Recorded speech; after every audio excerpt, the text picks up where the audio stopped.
Hey guys, I'm going to show you a little video of Keokee, Virginia, but before we get started I think I need to explain why I'm wearing this big puffy hat, and that is because I have had the lady that cuts my hair had to go on vacation, so she put me off for about 10 days. So I've got what's called a hair helmet, and I'm not sure, but I think that when you have hair this thick that you can actually ride motorcycles without having to wear a helmet, because you could survive a pretty high impact collision with all this padding.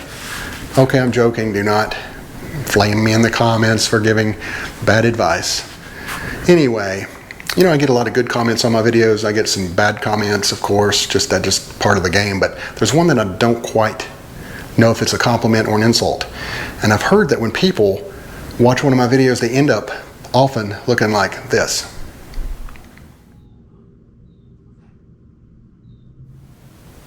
So I'm not sure. You tell me. I'm not sure if that's good or bad. If you need me to go to sleep by, then hey, more power to you. Hope you enjoyed this look at Keokee, Virginia, Ann Wagner, if you're watching, this one's for you. Thanks, long-time supporter. Thank you.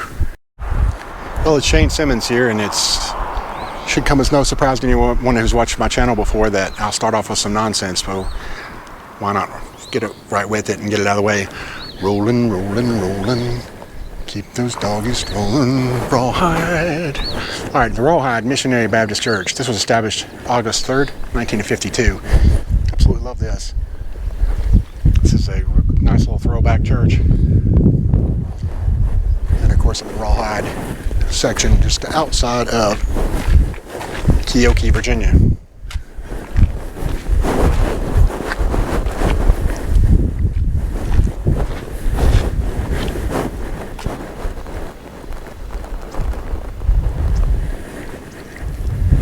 Love these old churches. There's just something about them. And I'll show you something really cool here in a second. I'm going to circle my way around.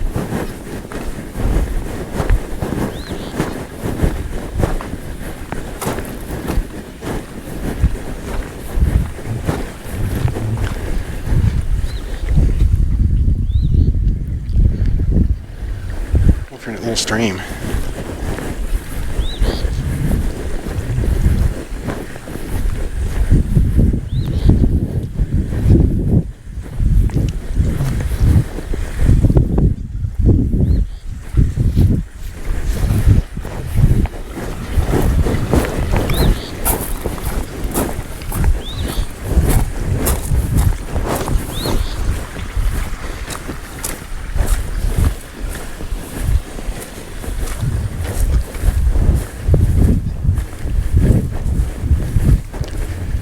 Well, it looks like we might be locked out of this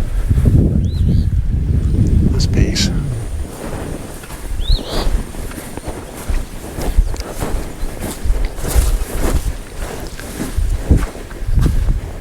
And here is an old pump. Sure don't see these anymore.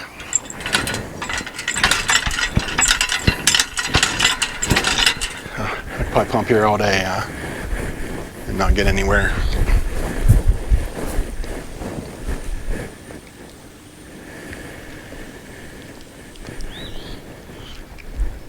All right, we'll look at the church in Rawhide. Okay, so we'll get back on the road here, talk a little bit more about Keokee. Unlike a lot of your coal towns back in this area, back in the early, late 19th century, early 20th century, there was actually a thriving community here before the coal town came. It was known as Upper Crab Orchard because of the crab orchards, trees in the area, but primarily had farming and logging. And this was well before coal mining was in the area, so that makes it a little bit different than a lot of your coal towns. And a man by the name of Dr. Charles Page Perrin developed the area, and he began with Keokee in right around 1905 and finished it up in 1906. And Dr. Perrin had developed Imboden, which is just right down the road from here. He had done that in 1902 through 1903, and both of those coal and coke companies opened up during that time frame, and I'll get into that a little bit more. I'm going to stop down here at this little store. This is just too cute. We got to check this thing out, but find a safe place to park, and I'll get back to this story when we get back on the road. But For just a second, we'll take a look inside of an old country store. Always love this old house. I don't know whose it is, but it is super cool.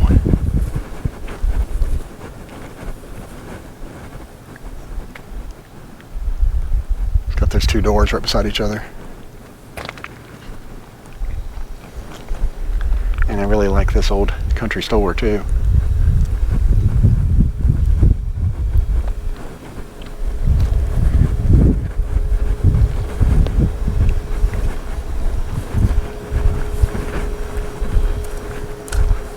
It's probably been a day or two since they pumped gas, it looks like.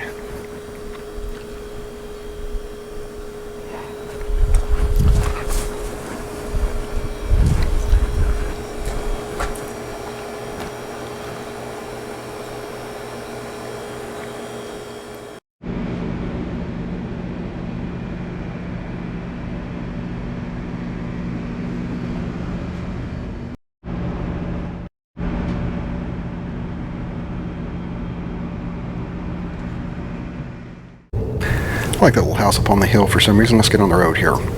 Getting back to Dr. Charles Page Perrin, he developed this area, and he started what was being known as the Keokee Coal and Coke Company, and that was established in September of 1906. So it worked for a while and struggled mightily. So did Imboden. They both could not quite make a profit as quickly as they'd hoped, so they ended up in 1909 combining those companies. Imboden and Keokee combined into being the Keokee Consolidated Coke Company, and that struggled as well.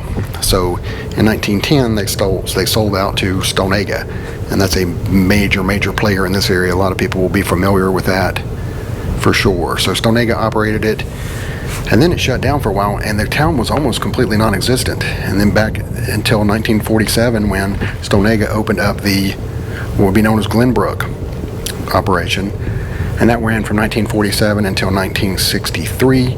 Then they sold out to the Shackelford Coal Company. I'm going to turn down here and give you guys a shot of this old company store. It's about the coolest thing you'll see it all day today.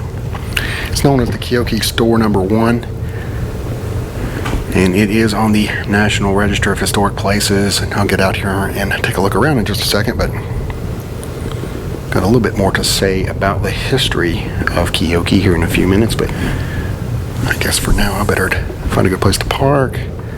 Well, look at that basketball goal. Got the old chain net on it. Let's see, I'm gonna jump out here and we'll walk around. I'll eventually finish telling the story of Keokee and how it got its very interesting name, because it comes up on a lot of lists of unusual names. But let me jump out here and look around the store for a minute.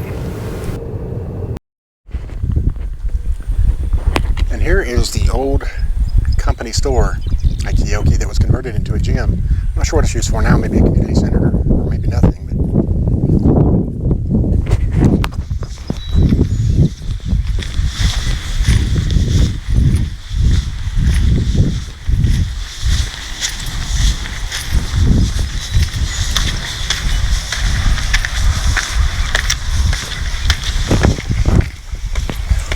But very unique to see something like this turned into a gym, of course.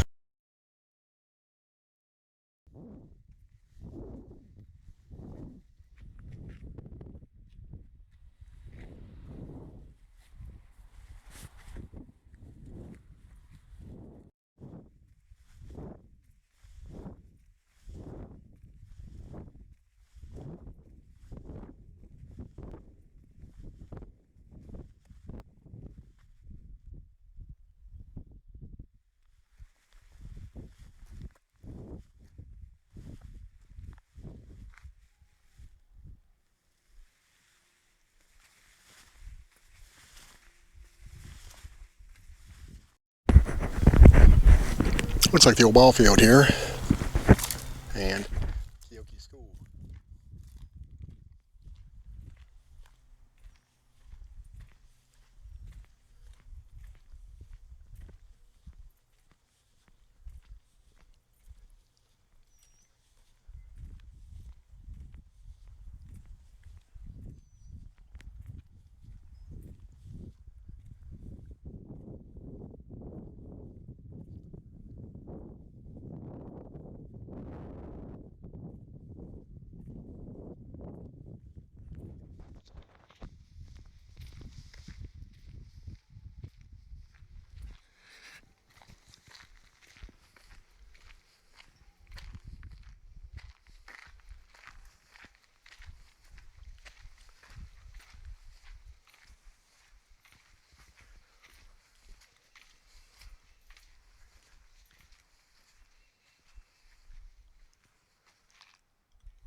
It's Cumberland District Baseball Champs, 1983. Trophy case here.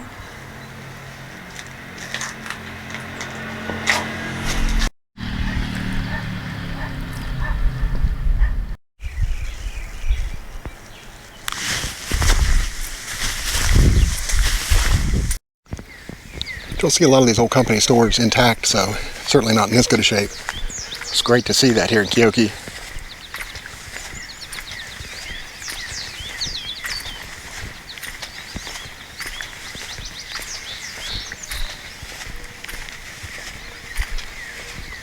Glenbrook Mountain Road, which is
let's look at the old company store here in Keokee.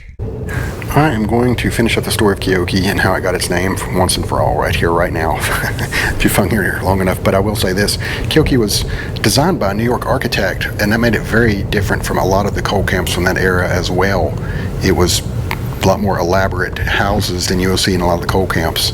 And so it was really designed completely differently, and that's another thing that fed into the fact that it was already a community, so they didn't have to dig it out of the wilderness basically and make something from nothing.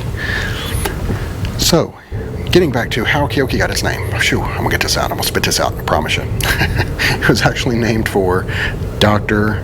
Charles Page Perrin's wife.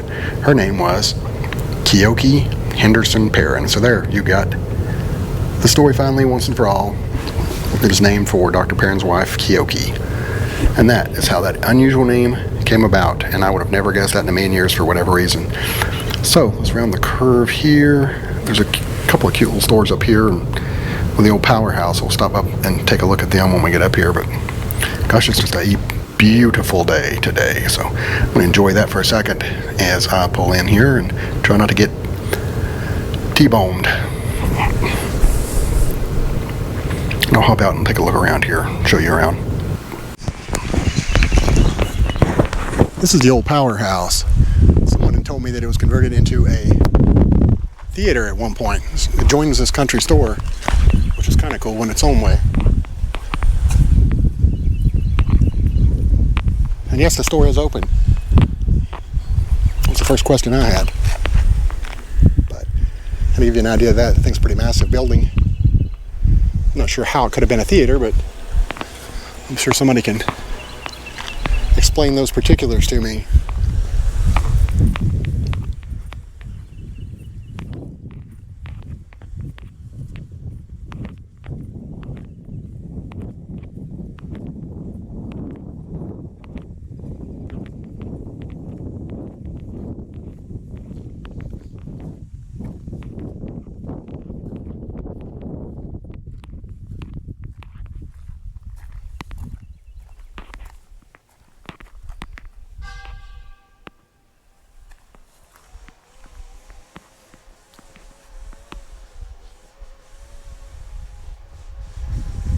You can see it's quite overgrown.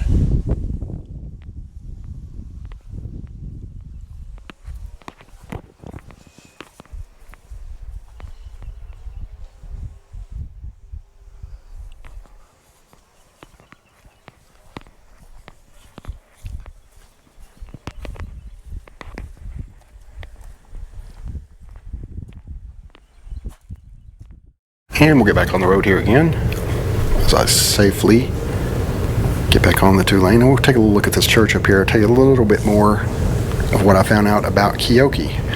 Take a look. There's a church there to the left, as you can see, and I'm going to go up here and drive through their parking lot to the other one because there's a tent in somebody's yard, and that interests me too. So Keokee, now it was a boom town of a coal camp, and let me tell you, at one time it had a depot, post office, jail, power plant, school, churches, a commissary, 4 general stores, and look at this beautiful church. Speaking of churches, 4 general stores. There was a meat market, they had a large hotel, they had an opera house, and another basketball goal. Well, I'm sorry, I'm getting off topic here. Tennis courts, they had golf course, they had a swimming pool. I mean, this place was about as loaded with amenities as one could ever hope for. And there were several different sections. You saw this a lot in these coal camps, but they had a lot of different sections to them. And places called Gates Holler, Cooper Hill, McConnell Holler, Palmer Hill, Alabama Hill. And Alabama Hill was where the black miners lived during that time. So let's get back on the road and I'll show you a little bit of that church right there. And we'll get on down here to the lake that's around here if I can find it. Well, actually, let me drive back up here and take a look through these neighborhoods again because people like to see that. Then I'll turn around and get on the road to the lake and wrap this baby up. And Wagner, if you're watching this, and I pray to God you are, I hope you've enjoyed this because I know it took a long time, but I finally got here. Let's turn right up here in this curve because let's just make this as dangerous as possible. Oh, I'm not going to make it this way. My road is blocked, so all right, down the road we go. Let's get down to the lake before this day ends on me. Let's say, and I don't know how to get there, so hopefully I will stumble into it. If not, this will be where the video ends, but no, I will find it, by golly. I'm not going anywhere. All right, we're here at Lake Keokee. Beautiful spot. I've never been here before, actually. Looks like got it very lightly trafficked today. Although there is one old structure here, right here. Mr. Jim Peck. Oh, this is the oldest structure at this point.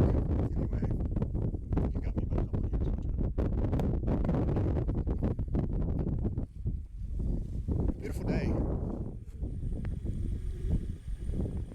In case you were wondering. Oh, well, not fishing from here.